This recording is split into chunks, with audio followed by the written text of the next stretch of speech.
श्रीराम जय राम जय जय राम, श्रीराम जय राम जय जय राम। 5 मे, अभिमान न धरता कर्तव्य कर्म करावे। मला कळत नाही असे वाटणे ही परमार्थाची पहिली पायरी आहे। आपण अभिमानाने मला सर्व समजते असे मानून जगात वावरत असतो। खरोखर अभिमानासारखा परमार्थाचा दुसरा मोठा शत्रू नाही। अभिमान हा हराळीसारखा आहे, नाश करणार असे म्हणणे सुद्धा थोडे अपुरेच पडेल, कारण हरळी वाढली तरी ती दिसते आणि म्हणून ती उपटून तरी टाकता येते। तशी अभिमानाची गोष्ट नाही, तो दिसत नाही आणि म्हणून तो केव्हा आणि कसा डोकेवर काढील याचा पत्ताच लागणार नाही।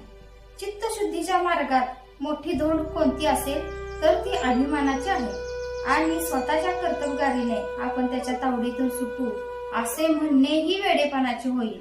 त्याच्या कचाट्यातून सुटण्याचा मार्ग म्हणजे सद्गुरूला अनन्य भावे शरण जाऊन अभिमानाच्या तावडीतून सोडवण्याबद्दल त्याची सतत प्रार्थना करणे हाच होय। चित्तशुद्धी झाली की शेताची मशागत पुरी झाली असे म्हणायला हरकत नाही। पुढे प्रश्न, बी उत्तम असणे जरूर आहे।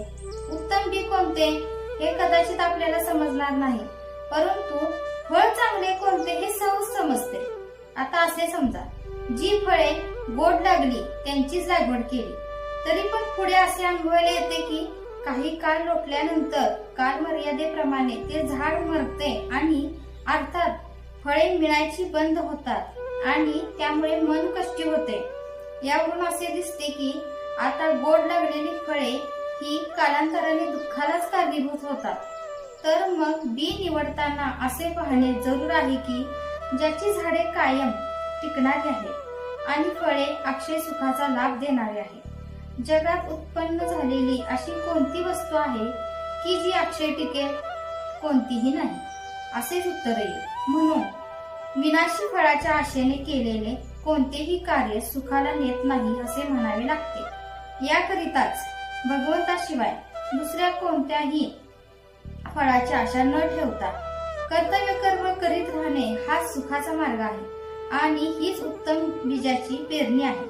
भगवंताची मनोभावे प्रार्थना करावी की हे देवा, तुझी भक्ती तुझ्याशिवाय इतर कोणत्याही फळाच्या आशेने न होईल अशी कृपा कर।